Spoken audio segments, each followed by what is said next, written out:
ಸರ್ಕಾರಿ ನೌಕರರಿಗೆ bumper good news.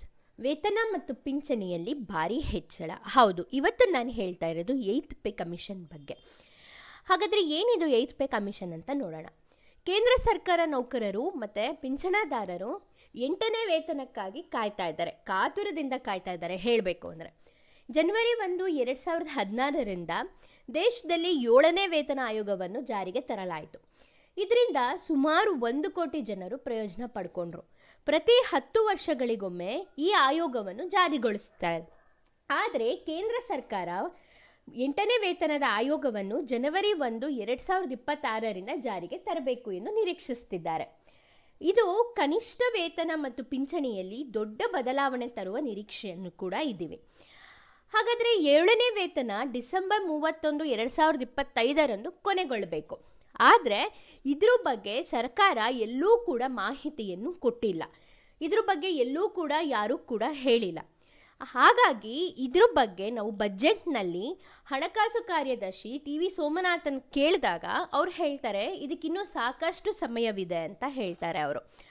ಆದರೆ ಇದು ಏನಾದರೂ 2021-26 ಜನವರಿಯಿಂದ ಬಂತು ಅಂತ ಹೇಳಿದ್ರೆ ಕನಿಷ್ಠ ವೇತನ 18,000 ಆಗುತ್ತೆ ಮತ್ತು ಪಿಂಚಣಿ ಕೂಡ 9,000 ಆಗೋ ಚಾನ್ಸಸ್ ಕೂಡ ಇರುತ್ತೆ. ಹೌದು, 6ನೇ ವೇತನ ಆಯೋಗದಿಂದ 7ನೇ ವೇತನ ಆಯೋಗಕ್ಕೆ ಶಿಫ್ಟ್ ಆಗುವ ಸಂದರ್ಭದಲ್ಲಿ ನೌಕರರ ಸಂಘವು ವೇತನ ಪರಿಷ್ಕರಣೆಯಲ್ಲಿ ಒಂದು ಫಿಟ್ಮೆಂಟ್ ಅಂಶವನ್ನು ಕೇಳ್ತಾರೆ. ಎಷ್ಟು ಅಂದರೆ 3.68ಕ್ಕೆ ಇಳಿಸಬೇಕು ಅಂತ ಹೇಳ್ತಾರೆ. ಆದರೆ ಸರ್ಕಾರ 2.57ಕ್ಕೆ ಮಾತ್ರ ಇರಿಸಿದೆ.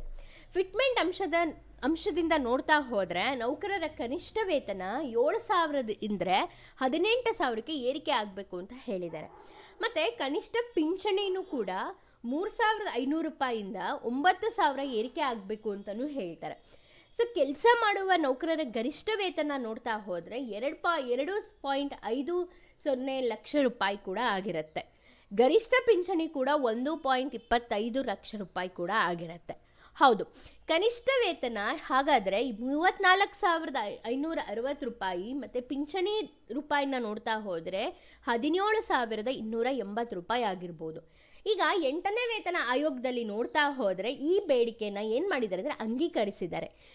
ಫಿಟ್ಮೆಂಟ್ ಅಂಶವನ್ನು 1.92 ಮಾಡಬಹುದು.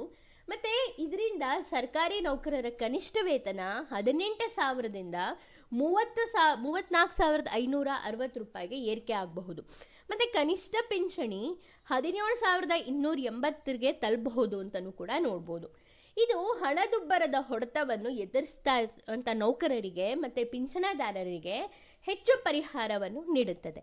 ಇದೇ ರೀತಿ ಹೆಚ್ಚಿನ ಮಾಹಿತಿಗಾಗಿ please subscribe my YouTube channel.